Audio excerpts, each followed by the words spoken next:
Finally, my new matcha bowl just arrived. I'm so excited.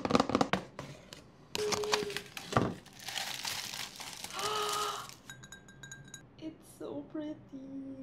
Medyo matagal siya in the making na dumating sa akin. Parang in-order ko siya around April, May, June, July, August. Parang mga 4 months siya bago siya dumating. But you know naman that pottery really takes a lot of time and patience. So now, let's make some matcha. So, comparing the bowl that I have right now versus the one that I got, parang feeling ko kasi na medyo maliit minsan kapag gagawa ko ng dalawang batch. Hindi na siya kasha.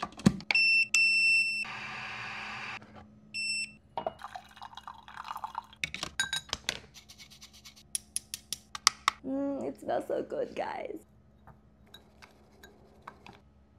It's time to pour.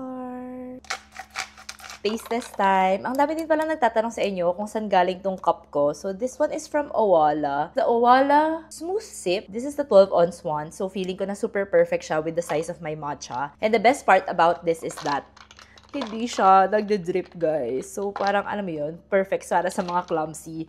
Basta make sure yun lang na nakasara siya, guys. And naglagay lang ako ng parang boot nito, pero parang hindi siya super fit kasi nga medyo curved yung loob niya. Pero I still use it para lang at least hindi magasgas yung base niya. Let's do a matcha taste test.